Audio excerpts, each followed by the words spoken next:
স্বপ্নিল কি করছো? এই যে খিদে পেয়েছে প্রচুর, বেগুন ভাজছি। কই বেগুন আনছি কোথায়? চলো ওই যে।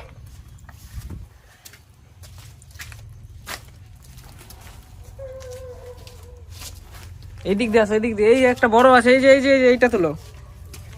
এই যে এইখানে একটা বড় আছে, এইটা তুলো। এইটা হ্যাঁ এই বেগুন ঠিক আছে। ভালো তো? পোকা টোকা নেই তো? হ্যাঁ ঠিক আছে আছে। চলো। ওই যে ওইখানে পেঁয়াজের কলি তুলে নাও, ওইখান থেকে বড় দেখে দুটো তুলে নাও, দুটো তুলে নাও।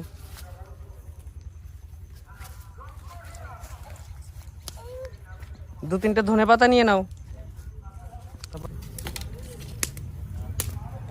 আর সব জোগাড় যন্ত্র করে নি, তারপরে তো আবার দেখাবো। আজকে আমাদের পেটুক খাবে। বেগুন নিয়ে চলে এসছো তুমি? তাহলে নাও, কেটে নিয়েছো? কাটা হয়ে গেছে? আসো আসো আসো,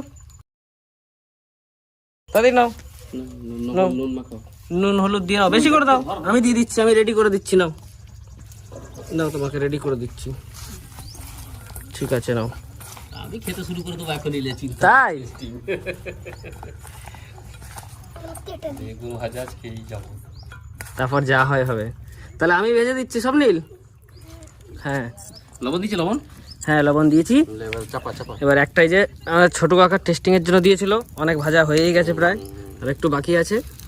একটুখানি অয়েল ব্রাশ করে নি, ব্রাশটা বানিয়ে দিয়েছে ছোট কাকা। অয়েল করে দিয়ে ওয়েল মানে সরষের তেল।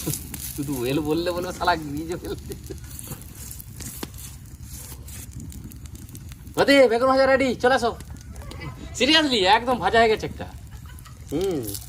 এ হবে, এটা পাতলা হলে না তখন ভাজা হয়ে যাবে। দেবো ধনে পাতা। হ্যাঁ আরে না, এ ভাই এই ইয়ে দেখ কাকা, এটা কাট বিধি আর জবটা পাওয়া যায়, কালি করে ফেললি তো। যেদিকটা পাতলা সেদিকটা দে।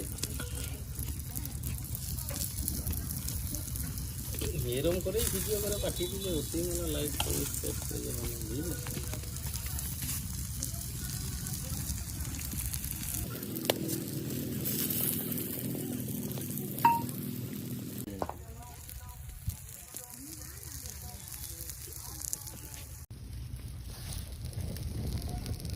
রান্না প্রায় হয়েই গেছে।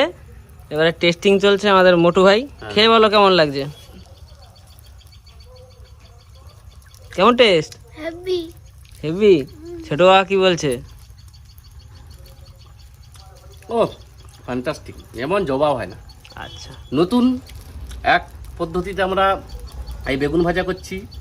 তো বাড়িতে তো আমরা কড়াইতে ভাজিয়ে খাই, কিন্তু আপনারা এইভাবে করে দেখবেন যে ভাজাটা কেমন টেস্টফুল হচ্ছে। তো আশা করছি কড়াইতে যেটা তেল দিয়ে ভাজিয়ে খাওয়ার থেকে তো পাথরের উপর এরকম ভাজাটা অনেক টেস্টফুল।